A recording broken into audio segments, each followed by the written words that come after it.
All right. Welcome to another edition of Sabbath Lounge. This is Matt. And Jake here. And Jake, what are we doing today? Today this is going to be the Torah Portions. We're going to continue on with that. This is week 19, Exodus 25 through 27:19, and it is called Terumah, or Heave Offerings. Heave. All right, so let's take a look.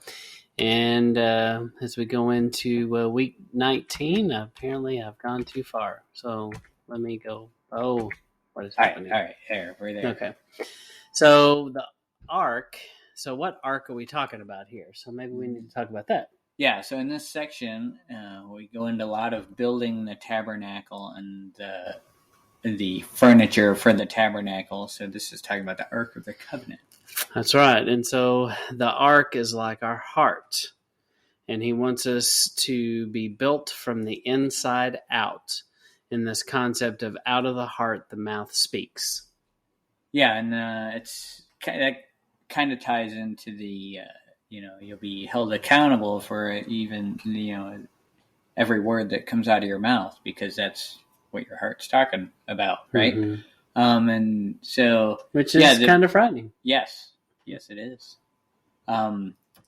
This whole wants us to be built from the inside out. So when he talks about how to build the ark, he starts with the inside, and then he covers it and makes decoration out of it also. So it has that inside out quality. Mm-hmm. Mm-hmm. And even the description of it, yeah. So we got to talk about the wood. Why is acacia or shittim chosen? Why is this wood chosen? Well, I think there's a couple reasons. One being it's a hardwood, and if you look at look at a picture of an acacia tree, it's very thorny.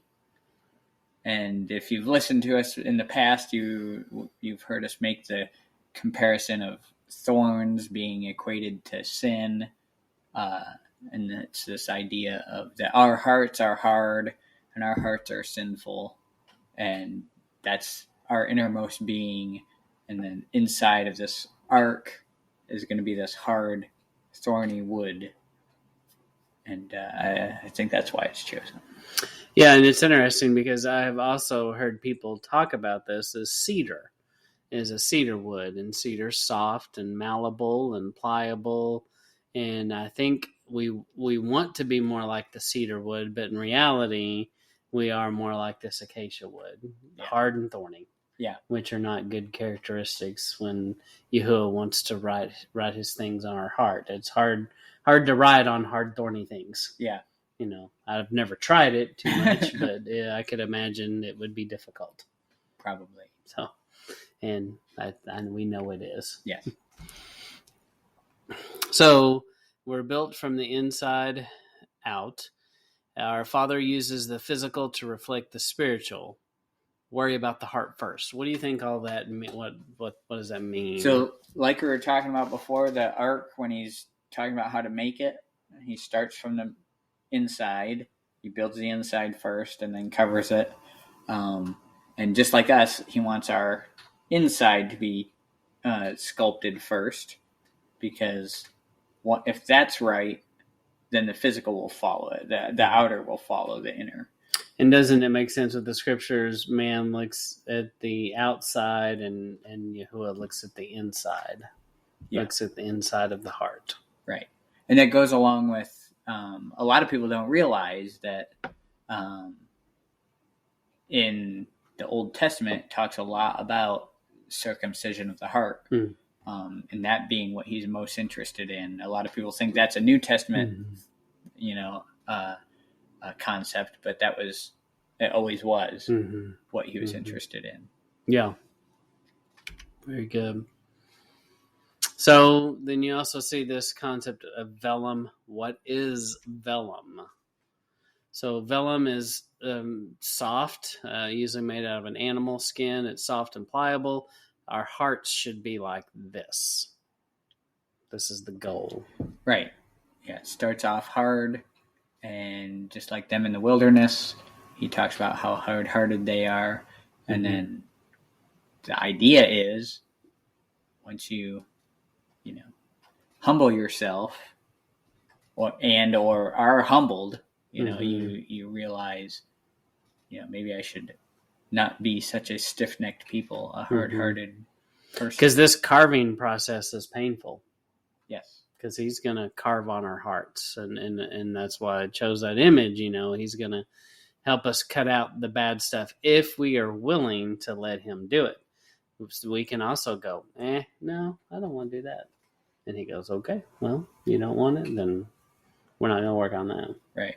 So, just lots of good concepts there with thinking about being soft and moldable and much easier to be soft and moldable than to be hard and stiff and be chiseled into.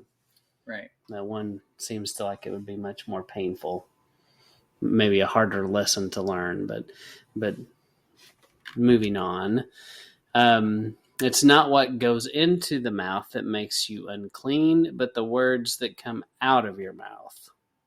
Right. And so you're taking this from when Yeshua was talking to the Pharisees, right? Mm-hmm. Yeah.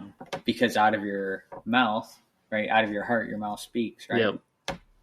Now, just for clarification, what he's discussing with the Pharisees here is a situation where they're not, Yeshua and his disciples aren't washing the cups they're drinking out of.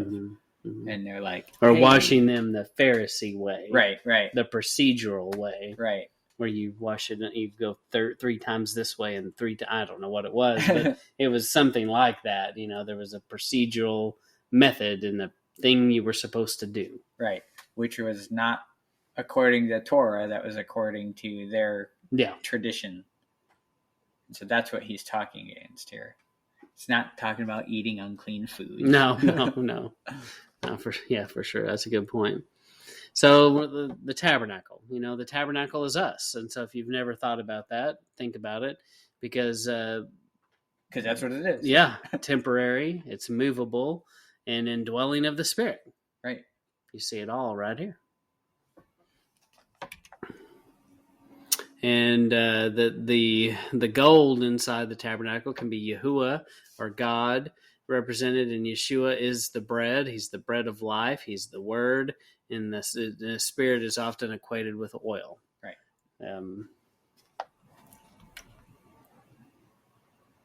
And so, Jake, in the Holy of Holies, what do we have in there? You got the light of the world. What do we have in there? We've got a menorah, right, which would be the candlestick or the light. Well, that's not in the Holy of Holies. Oh, I guess right? that's not. That's in the. That's in the inner.